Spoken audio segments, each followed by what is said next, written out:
Ok, salut, voici un classeur Excel qui va permettre de gérer le flux de trésorerie de l'entreprise en question. Donc ici sera juste une fiche où on va faire la clôture de journée et qui va servir pour rapport de la journée.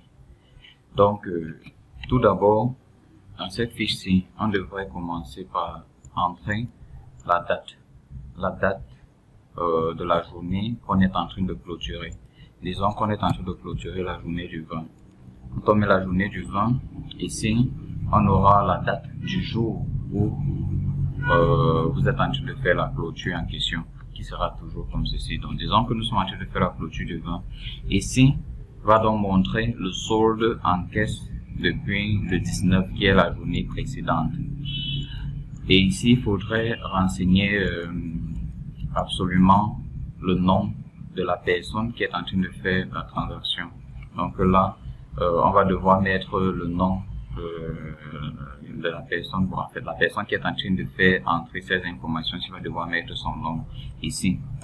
Donc, à ce niveau-ci, il faudrait donc renseigner les ventes du jour.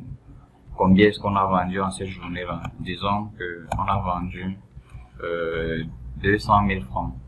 Ici, on va devoir renseigner le bénéfice de cette journée-là. Disons que le bénéfice va à 20 000 francs. Déjà ici, ça va calculer le pourcentage du bénéfice brut.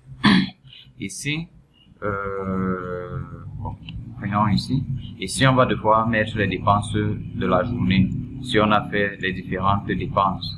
Déjà, au cas où on prend cette liste déroulante et on ne trouve pas la dépense en question, on pourra venir ici créer des nouvelles dépenses. Donc si je clique ici, ça va m'amener où je peux avoir la possibilité de créer un nouvel élément de dépense. Peut-être, je sais pas trop, l'eau, je sais pas, Kamwata, peut-être, disons que Kamwata,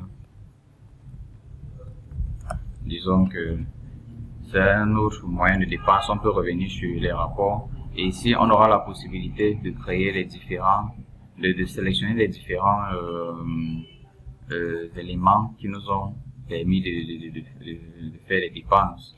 Disons qu'on a payé l'électricité 1000 francs et qu'il y a aussi le carburant peut-être 17 000.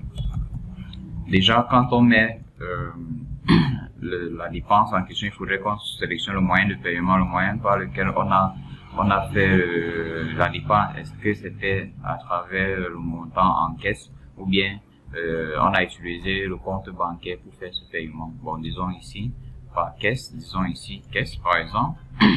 S'il y a d'autres dépenses, on a jusqu'à 5 rangées pour entrer les différentes dépenses. Ici, c'est pour entrer les achats qui ont été effectués en journée. Déjà, ici, on va tout simplement renseigner le fournisseur qui nous a livré. Ici, on peut créer les nouveaux fournisseurs en cliquant sur ce bouton. Ici, on renseigne le type de boisson qui nous a livré, disons les produits brasserie.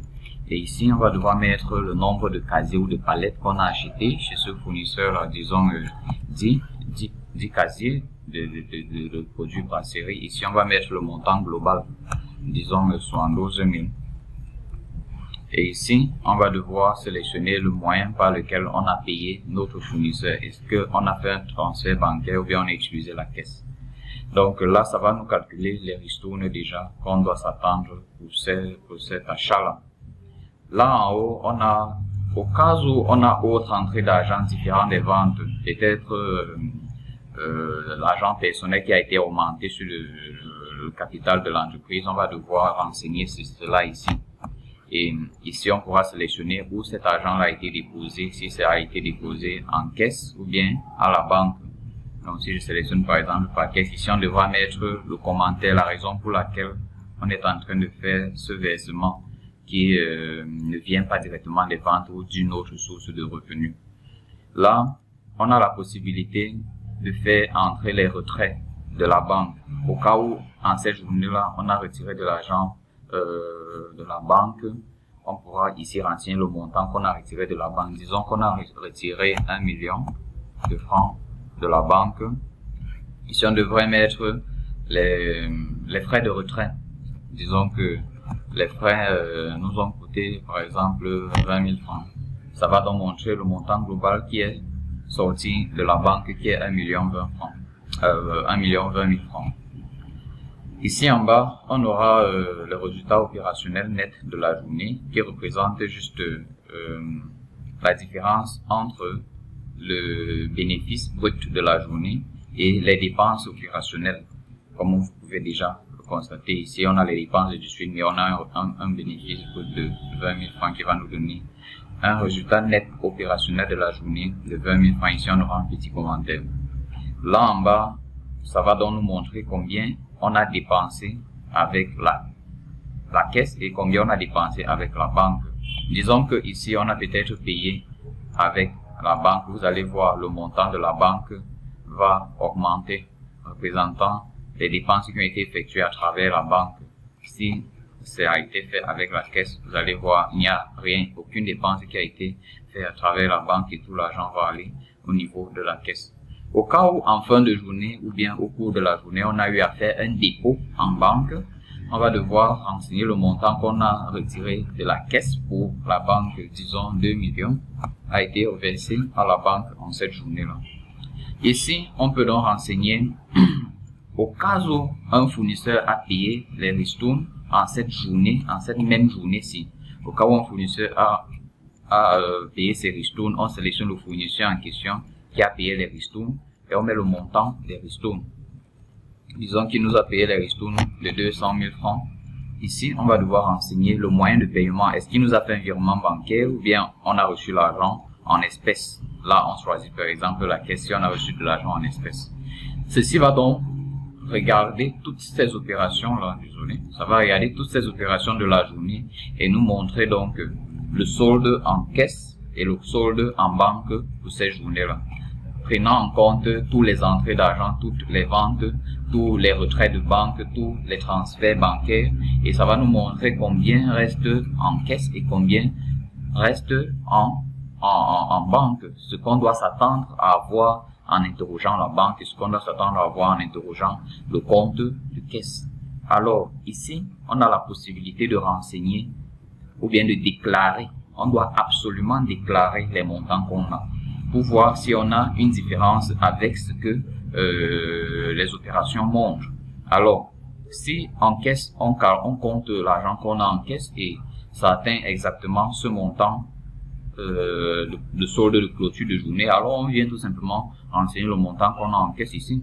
Disons qu'on compte le montant en caisse et ça va 3 430 000. 30 000. Alors, vous allez voir, dû au fait que en caisse, ça montre normalement devrait avoir un solde de 3 434 000. Ici, on a déclaré 3 430 000 et on aura un déficit de 4 000 francs. Si la banque est nettement, comme il est, disons, 5 68 099, alors vous allez voir, il n'y a aucun écart au niveau de la banque. Au cas où il y a une différence, ça va directement signaler l'écart et on aura l'écart total de la journée. Alors, en fin de journée, après avoir entré toutes ces informations-là, on devrait donc mettre un justificatif des écarts, ou bien je vais tout simplement appeler un bref commentaire de la journée, qu'il y ait des écarts ou pas. On doit mettre un commentaire de la journée, un petit rapport de la journée à ce niveau-ci. Donc, si on ne met pas ce rapport, quand on va vouloir valider cette journée, on va nous dire il faut d'abord renseigner le commentaire à ce niveau. Donc, je peux mettre un petit commentaire là, et le commentaire doit être plus précisément un justificatif des écarts constatés. Donc, je mets juste quelque chose là, et à partir du moment où je valide cette journée, je prends OK. Voulez-vous imprimer? Ça va donc imprimer cette fiche-ci en PDF. Donc, ça va l'envoyer dans un fichier PDF qui peut servir de rapport pour cette journée-là, où ça peut être imprimé ou bien transféré. On prend 8.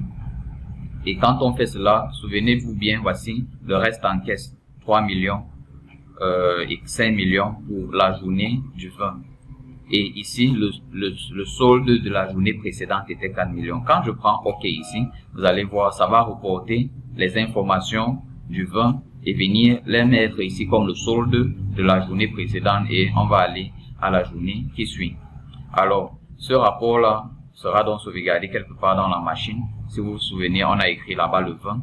Ici, va donc présenter les détails d'opération journalière du 20, d'où on peut encore ouvrir, peut-être transférer et voir tout ce qui s'est passé en cette journée-là. Donc, le rapport sera donc sauvegardé quelque part dans la machine. Au même moment, on aura toutes les transactions qu'on a entrées le 20 sera archivé ici dans les archives globales. On aura tous les détails de tout ce qui s'est passé en cette journée-là, puisqu'il a été supprimé de la fiche d'entrée. Il sera donc à ce niveau-ci où on aura la possibilité de voir toutes les informations de cette journée-là pour chaque journée. Disons ça c'était pour le 20, vous pouvez voir tout a été renseigné comme il se doit avec les en-têtes et la date d'entrée. Ça c'est la date de la date qu'on a déclarée. Ça c'est le jour où on a fait entrer la transaction. Ça va montrer le mois et l'année. On peut aussi avoir les archives des dépenses. Ici, ça va détailler toutes les dépenses qui ont été effectuées en cette période-là. Ici, on aura aussi les archives des achats. Ça va détailler toutes les transactions d'achat qui ont été effectuées tout au long de l'exercice. Ici, on peut aussi avoir certaines statistiques que je peux encore travailler dessus. Déjà, ça va montrer les différentes manières, la distribution des charges. Comment est-ce que les charges sont distribuées entre carburant, entre transport, ainsi de suite. Et ici, on peut interroger les comptes. Peut-être pour le mois d'octobre, on veut connaître pour le mois d'octobre et l'année 2023, les ventes, le bénéfice, les ristournes payées, les dépenses nettes, ainsi de suite. Ici, on a la possibilité de voir tous les écarts. Chaque fois qu'il y a écart de caisse, ça va venir cumulé ici selon la période dont on a sélectionné, et ici on aura donc le solde en caisse de cette journée-ci, ou soit le solde en caisse de la journée précédente ou bien le solde du début de la journée. Donc ici, comme on a déjà fait, on reprend encore pour la nouvelle journée, on fait entrer tous les détails et puis on aura constamment toujours ces rapports-ci enregistrés dans la machine.